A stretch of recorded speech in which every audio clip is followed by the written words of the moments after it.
नमस्ते एवरीवन, स्वागत है आपका मेरे चैनल विजार्ड्स ऑफ जीके में। आज हम पढ़ने वाले हैं भारत के राष्ट्रपति या प्रेसिडेंट ऑफ इंडिया से जुड़ा हुआ कंप्लीट कंसेप्ट और उससे जुड़े हुए सभी ऐसे क्वेश्चंस जिसमें फंसकर हम कॉम्पिटिटिव एग्जाम्स में गलत आंसर टिक कर देते हैं। ये क्वेश्चंस बहुत इजी होते हैं। आज का पूरा कंसेप्ट समझने के बाद और इन एमसीक्यूज को सॉल्व करने के बाद आपको ऐसी कोई परेशानी नहीं आएगी। तो आइए शुरू करते हैं सबसे पहले राष्ट्रपति से जुड़े हुए सभी संवैधानिक प्रावधानों के साथ। ये सभी वो इंपॉर्टेंट आर्टिकल्स हैं जिनसे लगातार सभी कॉम्पिटिटिव एग्जाम्स में क्वेश्चन आते रहे हैं। सबसे पहले आता है आर्टिकल 52 जिसमें राष्ट्रपति के पद के बारे में बताया गया है। आर्टिकल 53 जो राष्ट्रपति में निहित कार्यपालिका शक्तियों के बारे में बताता है। आर्टिकल 54 और 55 जो राष्ट्रपति की चुनाव प्रक्रिया की जानकारी देते हैं। आर्टिकल 56 इसमें राष्ट्रपति के कार्यकाल की जानकारी है। आर्टिकल 58 जो राष्ट्रपति की योग्यताओं के बारे में बताता है। आर्टिकल 60 राष्ट्रपति की शपथ के बारे में। आर्टिकल 61 महाभियोग प्रक्रिया जिसके द्वारा राष्ट्रपति को हटाया जा सकता है उसकी जानकारी देता है। आर्टिकल 72 राष्ट्रपति को प्राप्त क्षमादान शक्तियों के बारे में बताता है। आर्टिकल 123 अध्यादेश यानी ऑर्डिनेंस के बारे में जानकारी देता है। और आर्टिकल 352, 356 और 360 राष्ट्रपति की आपातकालीन शक्तियों के बारे में जानकारी देते हैं। इसके बाद आता है राष्ट्रपति का कार्यकाल व उसकी शर्तें।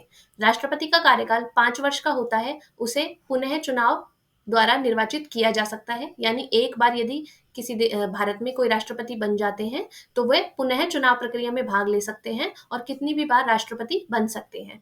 राष्ट्रपति अपना त्यागपत्र उपराष्ट्रपति को देते हैं। राष्ट्रपति की योग्यताओं में निम्नलिखित बिंदु शामिल है। पहला, भारत का नागरिक होना चाहिए। उनकी न्यूनतम आयु 35 वर्ष होनी चाहिए। उनमें लोकसभा का सदस्य चुने जाने की योग्यता होनी चाहिए और वे किसी भी लाभ के पद पर कार्यरत न हो। इसके बाद आती है राष्ट्रपति की चुनाव प्रक्रिया जिसकी जानकारी आर्टिकल 54 और 55 में दी गई है। राष्ट्रपति का चुनाव इलेक्टोरल कॉलेज की प्रक्रिया के द्वारा किया जाता है जिसमें सभी राज्यों के निर्वाचित सांसद जो लोकसभा तथा राज्यसभा से होते हैं, सभी राज्यों के निर्वाचित विधेयक तथा वे यूनियन टेरिटरीज जिनके पास अपनी विधानसभा है वे भाग लेते हैं। फिलहाल ये दो हैं जो है दिल्ली और पुडुचेरी। ये दो ऐसी यूनियन टेरिटरीज हैं जिनके पास अपनी विधानसभाएं हैं, तो इनके निर्वाचित विधायक इस प्रक्रिया में भाग ले सकते हैं। यहाँ पर ध्यान रखने वाली बात यह है कि जितने भी नॉमिनेटेड सदस्य होते हैं वे चाहे संसद के हो यानी राज्यसभा और लोकसभा के अथवा विधान परिषद के, वे राष्ट्रपति की निर्वाचन प्रक्रिया में भाग नहीं ले सकते हैं। जो यह चुनाव प्रणाली होती है इसमें आनुपातिक प्रतिनिधित्व प्रणाली का पालन किया जाता है और ये एकल हस्तांतरणीय मत प्रणाली होती है। यदि आप इस प्रणाली के बारे में और अधिक जानना चाहते हैं तो कमेंट सेक्शन में बताएं। इसके बारे में मैं अलग से एक डिटेल वीडियो बना दूंगी जिसमें एकल हस्तांतरणीय मत प्रणाली और आनुपातिक प्रतिनिधित्व के बारे में आपको व्यापक जानकारी मिल सकेगी। इसके बाद आता है गुप्त मतदान, अर्थात राष्ट्रपति का मतदान सीक्रेट बैलेट के माध्यम से किया जाता है। इस प्रक्रिया में जो सभी राज्यों के निर्वाचित सांसद होते हैं और जो निर्वाचित विधायक होते हैं इनके मतों का मूल्य भिन्न भिन्न होता है। एमएलए का मत उसके लिए यह फॉर्मूला होता है जो कि है राज्य की जनसंख्या डिवाइड बाय कुल निर्वाचित विधायक डिवाइड बाय 1000। और जो एमपी का मत होता है वो होता है सभी विधायकों के मतों का कुल योग और उसको में भाग देते हैं निर्वाचित सांसदों की संख्या का। इसके बाद आते हैं राष्ट्रपति के अधिकार। सबसे पहले आते हैं कार्यपालिका संबंधी अधिकार यानी कि एग्जीक्यूटिव पावर्स। राष्ट्रपति प्रधानमंत्री और मंत्रिपरिषद की नियुक्ति करते हैं। इसके अतिरिक्त राज्यों के राज्यपाल, C&AG, यूपीएससी के सदस्य, सुप्रीम कोर्ट और हाई कोर्ट के न्यायाधीश और अटॉर्नी जनरल ऑफ इंडिया की नियुक्ति भी राष्ट्रपति करते हैं। केंद्र शासित प्रदेशों का जो प्रशासन होता है उसमें जो प्रशासक होते हैं, जो गवर्नर के स्थान पर केंद्र शासित प्रदेशों में जो पद बनाया गया है उनकी नियुक्ति भी राष्ट्रपति के द्वारा की जाती है। विदेशों के साथ जितने भी समझौते और संधियां होते हैं वे भारत के राष्ट्रपति के नाम से ही किए जाते हैं। इसके बाद आती है राष्ट्रपति की विधायी या लेजिस्लेटिव पावर्स। संसद का सत्र बुलाना और उसे स्थगित करना राष्ट्रपति की विधायी शक्ति है। वे लोकसभा को भंग कर सकते हैं। वे संसद के संयुक्त अधिवेशन बुला सकते हैं जिनकी जानकारी आर्टिकल 108 में मिलती है। राष्ट्रपति लोकसभा में पहले 2 एंग्लो इंडियंस को भी नामित कर सकते थे, लेकिन 104वें संविधान संशोधन के बाद यह प्रावधान हटा दिया गया है। राज्यसभा में राष्ट्रपति कला, साहित्य और विज्ञान जैसे क्षेत्रों से 12 सदस्यों को नॉमिनेट कर सकते हैं। राष्ट्रपति की स्वीकृति के बिना कोई भी विधेयक कानून नहीं बन सकता है। राष्ट्रपति के पास कुछ वीटो शक्तियां भी प्राप्त होती हैं, जिनमें एब्सोल्यूट वीटो, सस्पेंसिव वीटो और पॉकेट वीटो शामिल है। अर्थात पूर्ण नकार, पुनर्निर्वाचन पुनर्विचार हेतु वापसी करना और अनिश्चित काल तक रोके रखना। आइए वीटो के बारे में मैं आपको और जानकारी देती हूँ। एब्सोल्यूट वीटो का मतलब है बिल को खारिज कर दिया गया है।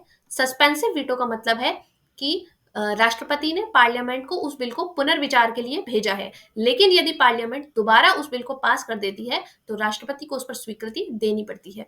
पॉकेट वीटो, जिसमें राष्ट्रपति अनिश्चित काल तक किसी विधेयक को रोक सकते हैं। इसका प्रयोग एक बार पूर्व राष्ट्रपति जैल सिंह जी के द्वारा किया गया था। यूएसए में एक क्वालिफाइड वीटो की भी अवधारणा मानी जाती है, उसका भी प्रावधान है, लेकिन भारत में क्वालिफाइड वीटो राष्ट्रपति को प्राप्त नहीं है, यह भी हमें याद रखना है। इसके बाद आती है राष्ट्रपति की न्यायिक शक्तियां या जुडिशियल पावर्स। राष्ट्रपति सुप्रीम कोर्ट और हाई कोर्ट के न्यायाधीशों की नियुक्ति करते हैं। राष्ट्रपति को अनुच्छेद 72 यानी 72 कुछ क्षमादान शक्तियां प्रदान करता है, जिनमें निम्नलिखित शामिल है। पहला, पार्डन यानी दंड माफ करना। दूसरा, रिप्राइव यानी सजा स्थगित करना। तीसरा, रिमिशन यानी सजा कम करना। चौथा, रेस्पाइट यानी विशेष परिस्थिति में हल्की सजा देना। कम्यूट यानी सजा को दूसरे रूप में बदलना। राष्ट्रपति की जो क्षमादान शक्ति होती है वो मृत्यु दंड तक लागू होती है। यहाँ ध्यान रखने वाली बात यह है कि जो राज्यों के गवर्नर होते हैं उन्हें यह शक्ति प्राप्त नहीं है। इसके बाद आती है राष्ट्रपति की वित्तीय शक्तियां, यानी कि राष्ट्रपति को कौन सी वित्तीय शक्तियां प्राप्त हैं। सबसे पहले बजट, जिसे कि एनुअल फाइनेंशियल स्टेटमेंट कहा जाता है, उसे संसद में प्रस्तुत करने के लिए राष्ट्रपति की अनुमति आवश्यक होती है। इसके अतिरिक्त धन विधेयक यानी मनी बिल जो होता है उसे भी केवल राष्ट्रपति की अनुशंसा पर ही पेश किया जा सकता है। वित्त आयोग की जो रिपोर्ट होती है, फाइनेंस कमीशन जो रिपोर्ट देता है, वो राष्ट्रपति को प्रस्तुत की जाती है। राष्ट्रपति की आपातकालीन शक्तियों में सबसे पहले आती है राष्ट्रीय आपातकाल घोषित करने की शक्ति, जिसमें आर्टिकल 52 में जिसके बारे में जानकारी दी गई है। युद्ध, बाहरी आक्रमण या सशस्त्र विद्रोह की स्थिति में राष्ट्रपति राष्ट्रीय आपातकाल जारी कर सकते हैं। इस स्थिति में केंद्र को राज्यों पर अतिरिक्त शक्ति प्राप्त हो जाती है। उसके बाद आता है आर्टिकल 356 में वर्णित राज्य आपातकाल या फिर राष्ट्रपति शासन। राज्य सरकार संवैधानिक प्रावधानों का पालन न करे तो उस स्थिति में गवर्नर द्वारा अनुशंसा किए जाने पर राष्ट्रपति शासन लागू कर सकते हैं। इसके बाद आता है वित्तीय आपातकाल, जिसकी जानकारी आर्टिकल 360 में दी गई है। देश को यदि वित्तीय अस्थिरता का खतरा हो तो राष्ट्रपति वित्तीय आपातकाल लागू कर सकते हैं। इसके बाद आती है राष्ट्रपति की अध्यादेश जारी करने की शक्ति, जो कि आर्टिकल 123 में वर्णित है। यदि इसके लिए आवश्यक शर्तों को देखा जाए तो उसमें सबसे पहली शर्त है संसद का कोई भी सत्र चल न रहा हो, अर्थात लोकसभा और राज्यसभा दोनों में से किसी में भी सत्र नहीं चलना चाहिए। उसके अतिरिक्त उस मुद्दे पर तत्काल कार्यवाही आवश्यक होनी चाहिए। इस स्थिति में राष्ट्रपति अध्यादेश जारी कर सकते हैं। इसकी प्रकृति के बारे में बात करें तो अध्यादेश का वही प्रभाव होता है जो संसद द्वारा पारित कानून का होता है, लेकिन ये अस्थायी कानून या टेम्परेरी लॉ कहे जाते हैं। जैसे ही संसद का सत्र पुनः आरंभ होता है, संसद के समक्ष अध्यादेश को प्रस्तुत करना आवश्यक होता है। अवधि की बात करें तो संसद के सत्र शुरू होने के 6 सप्ताह के भीतर अध्यादेश को अनुमोदन मिलना आवश्यक होता है। यदि संसद अनुमोदन नहीं देती है तो अध्यादेश स्वतः निरस्त हो जाता है। इसका मतलब अध्यादेश की अधिकतम प्रभावी अवधि संसद के पुनः सत्र शुरू होने के बाद 6 सप्ताह तक रहती है। इसके बाद आती हैं अध्यादेश की सीमाएं। राष्ट्रपति केवल और केवल मंत्रिपरिषद की सलाह पर ही अध्यादेश जारी कर सकते हैं। अध्यादेश कभी भी संविधान संशोधन के लिए इस्तेमाल नहीं किए जा सकते हैं। इसके अतिरिक्त अध्यादेश न्यायिक समीक्षा यानी कि जुडिशियल रिव्यू के अंतर्गत आता है। सुप्रीम कोर्ट इसे स्ट्राइक डाउन कर सकता है। इसके लिए जुडिशियल स्टैंड भी 2 केसेस में देखा गया था। वो है आरसी कूपर केस 1970, जिसमें राष्ट्रपति की जो संतुष्टि होती है यानी ऑर्डिनेंस जो है वो न्यायिक समीक्षा के अंतर्गत आता है, और डीसी वाधवा केस 1987, जिसमें बताया गया कि बार बार अध्यादेश लाकर संसद को बायपास करना संविधान की अवमानना है।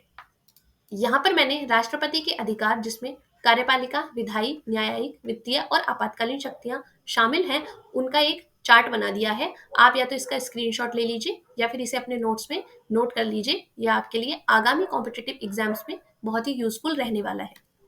इसके बाद आता है राष्ट्रपति को हटाने की अर्थात महाभियोग लगाने की प्रक्रिया, जिसके बारे में जानकारी अनुच्छेद 61 में दी गई है। सबसे पहले राष्ट्रपति पर महाभियोग प्रक्रिया लगाने के लिए आवश्यक शर्त होती है कि उन्होंने संविधान का उल्लंघन किया हो। प्रक्रिया के लिए महाभियोग प्रस्ताव को सदन में प्रस्तुत किया जा सकता, किसी भी सदन में यानी राज्यसभा अथवा लोकसभा किसी भी सदन में प्रस्तुत किया जा सकता है। उसके लिए पहले 14 दिन का नोटिस दिया जाता है। उस सदन में इस प्रस्ताव का विशेष बहुमत से पारित होना आवश्यक होता है। उसके बाद इसे दूसरे सदन में भेजा जाता है, वहां पर भी विशेष बहुमत से इसका पारित होना आवश्यक होता है। इसके बाद राष्ट्रपति पर महाभियोग लग जाता है और उन्हें पद से हटा दिया जाता है। सौभाग्य से भारत में अभी तक किसी भी राष्ट्रपति का महाभियोग नहीं हुआ है। राष्ट्रपति का वेतन यानी सैलरी वर्तमान में 5 लाख रुपए प्रति माह है। राष्ट्रपति का जो वेतन होता है वो संसद के द्वारा निर्धारित किया जाता है। इसके अतिरिक्त राष्ट्रपति को 2.5 लाख रुपए प्रति माह की पेंशन जब उनका कार्यकाल समाप्त हो जाता है प्रदान की जाती है।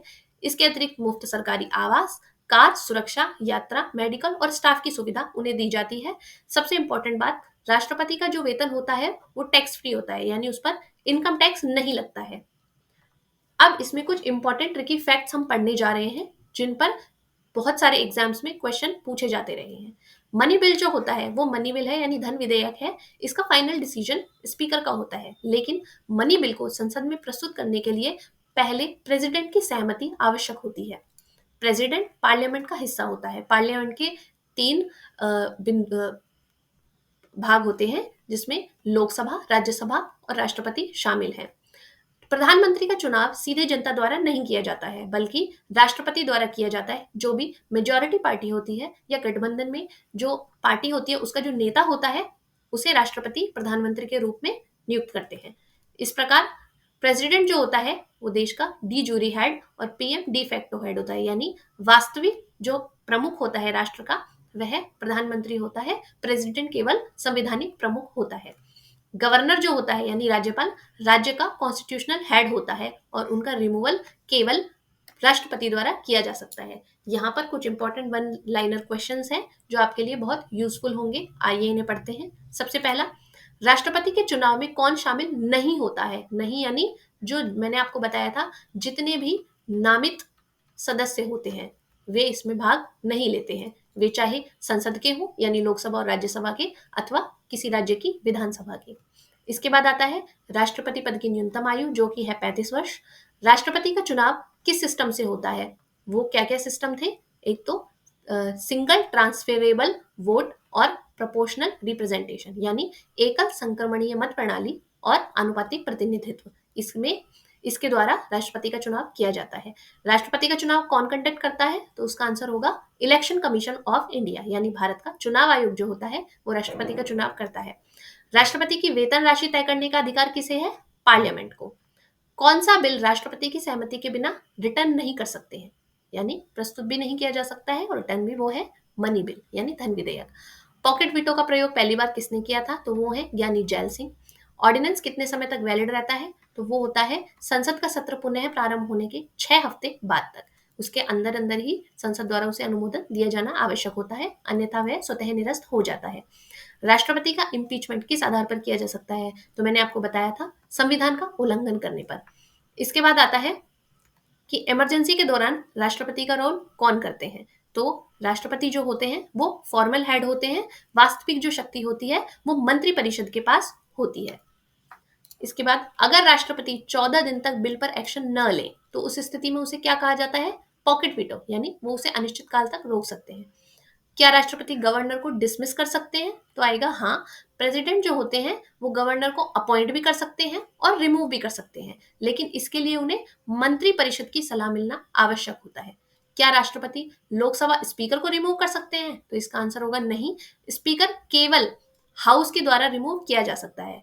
उसके बाद आता है ऑर्डिनेंस यानी अध्यादेश जारी करने के लिए क्या राष्ट्रपति को पार्लियामेंट की मंजूरी चाहिए? तो इसमें आवश्यक है कि तुरंत उसकी मंजूरी नहीं चाहिए, लेकिन बाद में उसकी मंजूरी मिलनी आवश्यक होती है। और उसका टाइम फ्रेम कितना दिया गया है? 6 सप्ताह। 6 सप्ताह के अंदर जब भी संसद का सत्र पुनः प्रारंभ होगा उसके 6 सप्ताह के अंदर उसे मंजूरी मिलना आवश्यक होता है। क्या राष्ट्रपति हाई कोर्ट के चीफ जस्टिस अपॉइंट कर सकते हैं? हाँ, लेकिन उसके लिए कॉलेजियम के रिकमेंडेशन और सीजेआई से कंसल्टेशन करना आवश्यक होता है। आगे क्वेश्चन है, क्या राष्ट्रपति लोकसभा को डिसॉल्व कर सकते हैं? तो हाँ, वे भी उसे बिल्कुल डिसॉल्व कर सकते हैं प्रधानमंत्री की सलाह पर।